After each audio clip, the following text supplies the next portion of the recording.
We back. Hit that like button, people. Subscribe. Man, today I want to touch on this topic of influencer, man.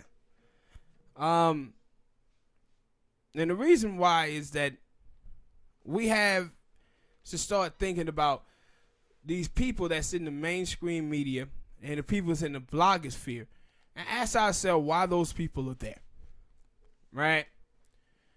And the reason why I wanted to talk about this is because of the 1960s, whether you're talking about Dr. King and the Civil Rights Movement, Stokely Carmichael and the Black Empowerment Movement, or Malcolm X, or the Black Panthers, what you seen was these people had established a black politics.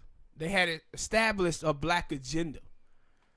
And when you see people like John Lewis, Lulu, you had to ask yourself, how did John Lewis go from supporting someone like Martin Luther King Jr. and being a part of the Civil Rights Movement to now being someone who capes for centrist politics or someone like Joe Biden and Hillary Clinton and Bill Clinton? They hit to the head with that by that brick? No. They hit me in my head in Selma. But the reason why is because he became an influencer. Because of his reputation in the black community, the Democratic Party and the establishment decided that, hey, these black people won't listen to us and follow centrist politics, but they will listen to the black folks of the Civil Rights Movement. This is why you've seen so many of those people, Jesse Jackson, Julian Bond, John Lewis, all of them got these comfortable spots within the Democratic establishment. The same way with Al Sharpton. With Al Sharpton co-opted the Civil Rights Movement. And like I said, in this society, when you don't have nothing to sell in a capitalist society, what they do is sell the minority group that they are within. So Al Sharpton played on black people's emotion of police brutality and other discrimination that we face to galvanize us to his side. But then he sold us to the establishment, because every single time one of these presidential candidates decide that they're going to run for office, what do? They go to talk to him. Comcast, with that deal with Byron Allen. The reason why Comcast... What that name's not familiar? Byron Allen. Yeah. He the billionaire. He was a comedian back in the day. He still is a comedian now, but he Al Sharpton, Comcast went to him, gave him that $50,000 birthday party to sell black people out, because this is what an influencer do. And I always say it's a difference between a warrior and a fighter. But you can become fooled by the fighter. Why? Because he's fighting just like the warrior is. But the difference is the warrior throw himself on the grenade for the collective, while the fighter is only fighting for themselves. See, Al Sharpton now, he got the show on NSNBC. He had the National Action Network where he pay himself $600,000 a year. But you got to start looking and saying, Dr. King delivered the Civil Rights Act and delivered other things in the 60s. What have people like Al Sharpton delivered for the black community? Probably nothing. Nothing. But what have John Lewis delivered for the black community? Nothing. The Congressional Black Caucus as a whole, what have they delivered? No, you'll see them cats on there talking about immigration more than you hear them talk about anything. So the reason why this caught my attention, because it's another influencer named Simone Sanders. And on Martin Luther King Jr. birthday, Scrown jaw. On Martin Luther King Jr. birthday, her first tweet that she puts out on King birthday is about kids at the border in cages and how Dr. King would not be for this. Dr. King policy was talking about the black community. And I don't know if y'all know this, but Dr. King was against immigration.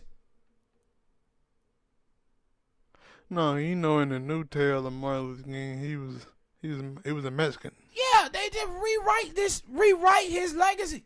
Like, no, he was against immigration. But she's out being in the media as an influencer, telling black people that Dr. King was for immigration. He wasn't. His name was Martinez King. We had this other influencer named Brittany Cooper. And they had a little squabble with Bernie and Elizabeth. And we didn't discuss it here on the show about how Elizabeth Warren lied that she was a Native American because she wasn't smart enough to get into Stanford University. And then when she was in Stanford University, the minorities at the campus was going off about them not having enough black people and Latinos or Asian or whatever on the board. So then they hired Elizabeth Warren and said, see, now we got our person of color. So her whole life was started off for her pretending to be a person of color. Just to get into college. Get into college, and Elizabeth then lied multiple times about her children going to public schools. Yeah, white people problem. Yeah, and all of this stuff. But the black girl, Brittany Cooper, she says, well, I'm not going to be hard on Elizabeth Warren and not focus on the white man talking about Bernie Sanders. And see, this is what the problem is. And it was this other black sister named Wendy Musin. She called her out on it. She said, I'm sick and tired of the black feminist women covering up the racism of white women when white women have been part of black oppression the same level as the white men are. I said, exactly. But what was feminism at its start? What feminism was at its start was white women want to share power with those white men. It had nothing to do with blacks and Latinos and Asian women. They wanted to oppress those women just as well as the white men did. And that's why I talked about Nancy Pelosi when they asked Nancy Pelosi why should she keep her, why should she retain the speakership. She said, well, I don't feel comfortable knowing that if 5 white men in that room making all this decision. But she had no problem with 5 white people being in the room making those decisions. So what? Yeah, but nobody brought that up to her. But see, now what you're seeing is from these feminist women, the black feminist women that's in the mainstream media, the influencers, they doing the exact same thing as the white women are doing. They got them. White women are giving these women these jobs, putting these women in these places so they can galvanize black women. And then once they get in these places, they have black women voting against their own interests in the name of womanhood, which elevate the white women. This is why I said in 2018, 70% of women who won their races, 70% of women who ran against a man won their races. 70%. But what they did was they replaced white moderate men with white moderate women. The 4 prominent minority women who made it through were Alexandria Cortez, Rashida Tlaib, Iman Omar, and Ariana Presley. Look how Nancy Pelosi treated those 4 minority women. Yeah, there were all types of stuff. Hell yeah. About I forget what they called them. The squad. Nah, I ain't read that. Yeah, that's what they called them, the Man, squad. why everybody guys? I'm pretty sure it was some black person who thought of the word squad, and everybody just been running with it. I think it was a Republican, actually, though. What, the word squad? Yeah, they came up with that. Really? Yeah, so they broke through. And Nancy Pelosi treated all them sisters like trash. But now, the 30% of those women who did not win was who? Black women. It was so many black women who ran for the House that lost. Why? Because the rich white dudes who financed the Democratic Party gave money to those white women, didn't give any money to the black women. So they campaigns never got off the ground. And see, this is why influencers is so trash, because what they do is influence black people to vote against their best interest. That's why they so bad. And this is why people like John Lewis and black people can go from following the dude in Dr. King, following the moves of Malcolm X, following the moves of Stokely Carmichael, to supporting the very ideology that Dr. King told us was worse than the KKK.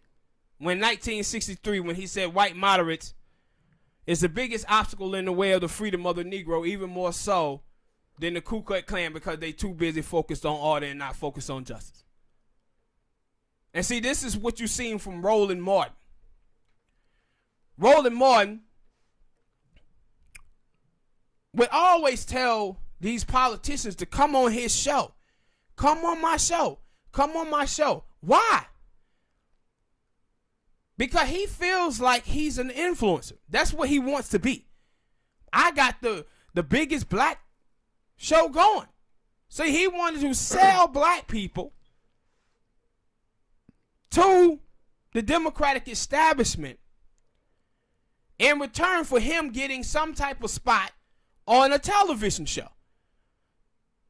See, Have you ever interviewed Bernie Sanders? Bernie Sanders or somebody like that? No. So it's always somebody like, I don't want to say Hillary Clinton or one of those people. Yeah, because you could. He was up there at one point in time, I think back in 2006, tap dancing with Hillary Clinton. But then he was also the dude who were writing a lot of the stuff, the question to the answers that they was, the answer to the question that they were asking Hillary Clinton in the debates in 2016. And that's why he got fired from CNN. Him and Donna Brazile. Well, the reason I had that, because, you got the Bernie Sanders, the Andrew Yangs, and I think it's another person out there who, not like Joe Biden and all the people. That's why I asked, because, like, I don't know. Yeah. Mostly because, because like when I see other interviews, I see like some other people who interview like politicians and stuff, they seem like they interview everybody. Yeah. It don't matter who it is. But then it seems like maybe Roland Martin only interview a certain type of people. Yeah. And then and other people like on TV, they only interview certain type of politicians. And when that happens, it to me, they pushing you somewhere. Yeah. That's exactly what they're doing. But this is how these people get their money, man. Like, you watch the media when Obama was in office. When Obama was in office, you turn it to CNN, MSNBC, read the New York Times, Washington Post, or whatever. You seen a bunch of economists or wealth advisors on those shows. But the moment that Trump became elected to office, all of those people was gone. And the reason why is because now they're not needed. But I was watching that girl who was on Tamron Hall's show once, and she was like, yeah, I was one of these people who was on MSNBC a lot. And she said, I had a new home and everything. But once Trump became elected to office, they stopped calling me. I wasn't needed anymore. And see, this is the thing with these LGBT people. The LGBT people, the feminist women, this is why they keep up all of this cancer culture stuff floating on the internet. Because that's the way that they are able to get jobs at the root. How they able to get jobs at NSNBC. One of the young chicks' name is what her name? Brittany. Is it Brittany Packnick Cunningham? She's one of these black influencers that's on Twitter all the time. I just looked up last week and they were like, yeah, she just got a job at NSNBC. I said, this is what her job is. All of this stuff that she does pertaining to black people is all performative. They using black pain, black struggle to uplift themselves, but what end up happening is black people get left holding the bag. But they are leading us to vote against our own interests, though, to help uplift them and uplift white women. Because that's who getting all these places in Congress, who becoming the governors and the mayors. Sisters are not getting these positions. Because the white men who runs the Democratic Party economically are not putting money behind the black women because they know what black women politics typically are. We the most left-wing people in the country on economic issues. They don't want us there. And is it always like that for, like, as you mentioned how when Obama was in office, you had the economists. Now that he's not, you got people, like, let me see if I can explain. Yeah, because, like, yeah, is it going to be has there ever been a president where, like, all across the board, everybody was like, yeah, we all right with him? No, that ain't going to ever be that way. And that was what I was wondering. And I was like, whether it's a Democrat or, if it's a Democrat in the office, you're going to have people who on the other side who going to always either make up lies or just, but see, and then when if it's a Republican, you have people on the Democrat side. But so, like, but see, that's the thing that I'm talking about right now. The reason why that happens so much is because of the influencers. This is what they do. Like when you watch Charlie Kirk, Candace Owens, Glenn Beck, Alex Jones, all these people are influencers. But look at the polls. You know what the polls say right now, Smoke? That 58% of Trump voters say that the economy is not working for them. 58%. But if you look at Republican approval ratings of Donald Trump, it's like 96% of them approve of him. Why? Because of the influencers. See, the influencers on the right wing, they use identity politics, white identity politics, to keep white people on the right wing in their place. And on the left wing, the black influencers, the LGBT influencers, and the feminist influencers keep the minorities in their place on the left. I feel say that I don't watch the show, but every now and then I'll hear my mother watching the View, and that girl Megan McCain always talking about how that's why I don't like identity politics, and I'm like, yes. See, but I never understood what she meant. Because I'm pretty sure there's more to it. But see, this is the thing with identity politics, where you have these women, these blacks and Latino women going out here voting for these white women and putting them in power just because they're women, but not acknowledging that those white women have the same policies as those white men. They just want to go up in there and share the power with those white men. They don't want to be in the room. See, down in Alabama, they had a heartbeat bill, anti-abortion bill, down in Alabama. If you listen to all the feminist women in the mainstream media and in the blogosphere, what you would have seen from them doing is what they normally do. These evil white men trying to tell us what to do with our bodies. Meanwhile, that bill was pushed through the legislature by white women. It was signed into law by a white woman. But guess who killed it? The most progressive men in the United States of America on women issues. Black man. Killed it. But they go around telling you that us black men are patriarchal. We, just like white men, just because we men, because we live in proximity to white men, we just like white men. Then how come the black man was the one who killed the bill? See how they erased what the evil doing of the white woman. Erase that. But then also erase the good things that black men are doing. See, this is the game that these influencers sell out here. To get black people to vote against their own interests.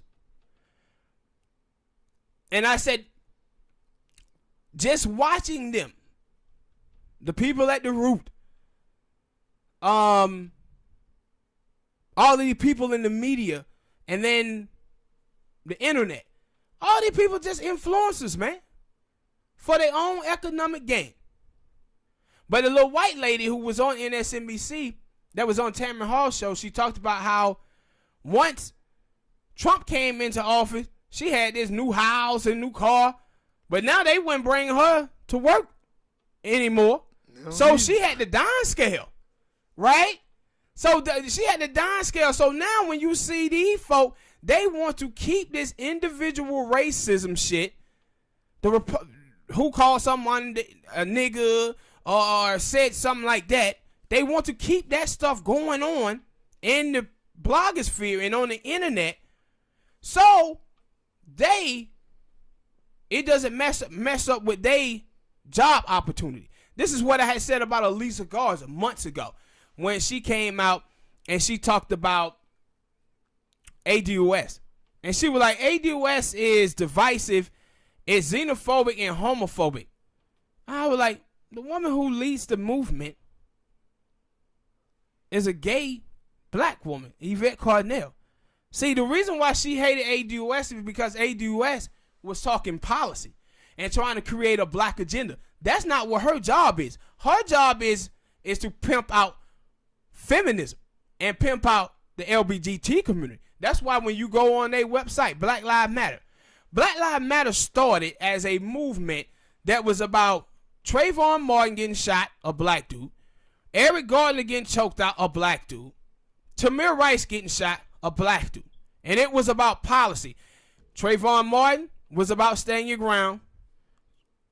Same shit with Tamir Rice them up there with them dude calling the police and getting black people shot. But if you go on their website, it's no mention of black men anywhere, Smoke. They said we are advocating for families, LGBT community. Black men have been totally erased. Yeah, what about a black woman? I mean, also for that black woman, what her name was? Sandra Bland. Yeah, but it have been totally erased. See, they pimped out those black dude lives for their own economic gain. Now you see Sean King, he got nice job. Alicia Garza, Patricia, all them. But now you ain't heard nothing from them about the fact that 356 black men been shot by the police on average the last 3 years. Nothing. You don't see nothing from Black Lives Matter. Why? Because they pimped out the movement. They got the money that they was going to get, got those jobs, and now they want to move away from it to pimp out feminism and pimp out the LGBT community. Trying to get another come up. See, the white liberals, that's a lucrative career. See, this is the thing with Oprah Winfrey when they were talking about Oprah and her going after these black people. I said, you got to think about who her base of support is, who were watching her show. It was white women in the middle of America. So, of course, she was going to be against the Central Park 5. I didn't know she was against that. Yeah, she was. Back in 89, 90, she was right there against the old boy just like Donald Trump was. Because that's who they are. He was against that. Yeah, that's who her audience is. But see, they have these people around, man, to influence us. To influence us to vote against our own best interest. And we as black people, we fall for this shit so much. Oh, we're looking for representation. Representation. Then you remember with Tyler Perry, they was talking about Tyler Perry last week. And they were saying that how Tyler Perry didn't have a writer's room. And these black women on Cause he write his own stuff. Yeah, on the internet we say, no, he need one because he pimping out black women. No, you mad because he pimping out black women and not giving you the opportunity to. See, these women, they want Tyler Perry to hire them to put them in the room. They won't have no say-so. This is the same nonsense they used to do when black people talk about, man, we just trying to get in the room. No, the problem is when you get in the room, you shut the goddamn door so we don't hear what you saying when you in the room with the white people. This is the representation stuff, and when y'all was out there talking about we need more police chiefs, we need more mayors, we need more police officers. We got all of that, and what happened? Black people still getting shot and killed by police. Man, what all thing we need is more black politicians.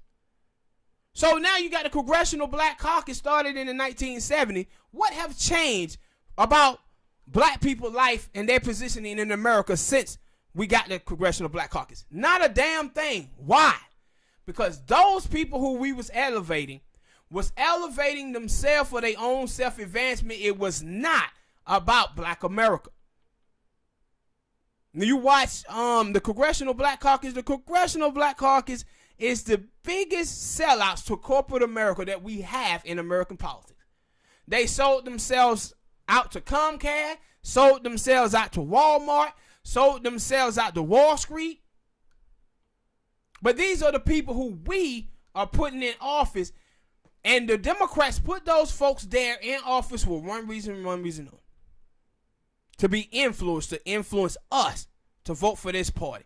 And what you see from the left wing in this country, with the feminist influencers, the black, Latinos, and gay, they about to turn this motherfucker into Africa. Where Africa is 90% black, 4% white, but the white people in Africa control all the land and the resources there. Why? Because of the tribalism of the African people. They think that they are empowered. Because the people who are in office look like them and sound like them and are part of their tribe. Meanwhile, those people are in the pockets of all the white people in the Western world. That's what identity politics and accountability politics in this country is finna turn America to. Because you got so many people out there. Yeah, we just voting for whoever this woman is. What? We just vote for whoever the black person is. And black people should have been don't got enough of this from Barack Obama. I've been said it, but they don't. Did you see the foolishness with them? You remember when they had the water? In Michigan, the water that was bad? It was about 3 years ago. I know about the water, but like, is it something new?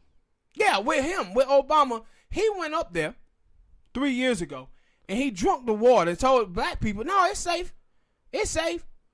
The water was not safe. And Obama knew the water wasn't safe when he was drinking it. So he had these black folks up here drinking this lead water that was giving these young black kids brain damage. There was some bottled water. Yeah. Smoke. He really didn't even drink it. He just put his mouth on the glass. If y'all go look that up and see Obama. Obama didn't take no sip out of that damn glass of water. He just put his mouth on the glass and see, it's all right. Nigga, you didn't drink none of that water. You didn't drink none of that water out of that glass, partner. Who taught you acting? Mm-hmm. I was like, dude, come on, bruh. But he had those black folks up there drinking that water when he knew, and the governor, Snyder, both of them knew that water was bad. I had thought that stuff had got fixed. No, it still haven't got fixed to this day. And one of the reasons why I kind of know that, because I seen an interview with the girl, the boxer, Calissa Shields, and she was talking about it, and I was like, but that's what, wait a minute, they still had to fix that water up there. Yeah. Because that's why Calissa Shields always wear that blue streak in her hair. Yeah, and I was like, y'all. They still haven't fixed it. But Obama was up there 3 years ago telling them folk that water was all right. Lying through his teeth. Black people lost, 2.5% of their wealth under Obama. He cut historical black college funding. The black farmers lost almost $100 million under Obama because he continued the same racist policies that George Bush had enacted in 2000 to the black farmers. And black people are still out here talking about let's focus on identity. And they were talking about with, Kamala Harris, why black people didn't vote for them. Is it some folks like, because A.D. West killed her? No, that ain't why they didn't vote for Kamala Harris. They didn't vote for Kamala Harris because they were falling for the other dumb shit that we love to fall for at black people. The white man who knew the black man. That's why they voting for Joe Biden. You remember black people think that white folks are cool because they smoke Newports? You think white people were cool because they listen to some hip hop music? Yeah, because both of them, people have been digging heavily into both of their backgrounds, and there's no way that Kamala Harris and her bad background and Joe Biden, of course she's gone, but then you look at him and you're like, his background just as bad. Yeah, not just like the bullshit that Joe Biden did to black people. She enacted it, right? He put the playbook and the blueprint down with the crime bill. Him, Bernie, Hillary Clinton, Bill Clinton, but she was the one who enacted because she was the prosecutor. But what you see though is, and that's why I said with black people, that it ain't that black people didn't like her policy. The reason why they didn't vote for her, they were too busy voting for Joe Biden because he knew the black guy, Obama. So he must be cool. This is almost like Donna Pazil when she was talking about she knew Bill Clinton was cool because he put hot sauce in his black eyed peas. That she knew he was for black people because he put his hot sauce on black eyed peas. Like, are you crazy? This is what I'm talking about with black people falling from the bare minimum of white people. Yeah, I don't think I do a little pandering, shake a little leg, we got you. Hillary Clinton talking about she had hot sauce in her purse. This type of stuff. We be falling for this nonsense from these people. And that's why they always trying to go to and because of this stuff, this is why the black influencers in the media, this is why they able to eat. This is why they able to eat. And that's why Al Sharpton was on TV saying, these candidates out here, they really need to come talk to people like us to help them get the black vote. See, that's what he is, an influencer. Selling you to the Democratic Party. Without asking them anything of what you gonna do for the black vote? Yes, none of that. No black agenda whatsoever. And I don't mean shaking a little tail and talking about hot sauce. Mm-hmm. But I said it's just foolishness, man. And I said, black people, we gotta cut. It's about time for us to cut off the TV. It's about time for us to cut off the TV and cut off the internet for real. Cut off these blogs anyway. Cause they influencers, boy, all thing they doing is influencing us to vote against our best interests.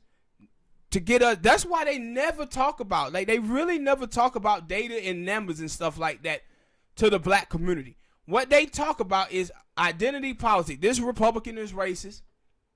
This person over here is sexist. That's all they talk about. But what is actually going on with black people, they don't. I was reading this thing where they was talking about now half of the homeless people in America are black. In Michigan, not Michigan, but Detroit, it said that the taxpayers. It's the same place. Huh? It's basically the same place. Detroit is in Michigan. But they were talking about the homeowners there. And y'all know that Detroit is a predominantly black city. They was like, them folk have been overtaxed by $650 million. The black homeowners there. $650 million, Smoke. I was like, don't come here telling me how black people been overtaxed there. Tell me what y'all gonna do to reimburse those people their money. They telling you they wouldn't. Yeah, they pulling a Joe Biden. This is what Joe Biden come out talking about how bad the 94 crime bill was to the black community. Don't come out here telling me how bad it was. We know how bad it was. We lived it. Tell me how you gonna fix it. The problem that you created. They're not gonna do that. Nothing. And that's why I was seeing people and they was talking shit about Michael Bloomberg, because Michael Bloomberg came out with, I think it was $7 billion, $7 or $70 billion plan for African Americans pertaining to Black Wall Street when it got burnt down to the ground. And people were like, oh, this is not, ain't gonna end no wealth gap or any of that type of stuff. And I'm like, yeah, but he wasn't talking about this for a reparation. He was talking about this for as Tulsa is concerned. He threw in a little reparation talk, but he was basically talking about Black Wall Street. And how I know this is because Mayor Bloomberg is almost 70-something years old. He just found out about Black Wall Street last year. Black Wall Street was burnt down in the 30s. But he just found out about it last year. And I was like, man, how the hell you not know about Black Wall Street being burnt to the ground? And all the hospitals, the banks, the schools, housing, like they destroyed so much when they did that. And I was like, at least he's saying something. He got some plan that specifically for black people. Because the rest of these candidates ain't got jack. And feel like they don't have to. Yeah, No, you're right. I don't, but I'm not there. I don't, I can't say they don't, I don't know. No, you're right. They don't feel that they have to. And the reason why, only thing they have to do is put the influencers in the media and we go to running for whoever these candidates are, not asking the question of whether they really have policy they're going to improve black America. We just sitting around here just listening to these people telling us this person can beat Trump. And then we go voting for him without asking for a policy. That's why I said we ain't failed for 50 years, black people have. We've been voting for these trash-ass centrist Democrats and white moderate Democrats. And the reason why we do it is because the influencers on TV keep telling us to. And the newspaper keep telling us to, because we lazy, bro. We mentally lazy. See, it's easy to just look and say, well, that's a woman, so she has my best interest. That's a gay person, so they have my best interest. That is a black person, they have my best interest. No. That ain't how the game work. This is about ideology, man. This is about policy. This is not about just looking at somebody. And black people, like I said, black people more than anybody is supposed to know this. With all the coons, house niggas, Uncle Toms, bed bucks, bed rich mammies out here that we have in our race. To not just be looking up. See, like I said, black people can recognize those conservative coons. They can't goddamn recognize the liberal coons, though. They can't recognize them. And that's why I always say the liberal coons is always worse than the conservative coons. You know the reason why? Because it's more of the liberal coons than it is the conservative coons. Way more. But we fall for they nonsense, boy. All right, people, hit that like button, subscribe.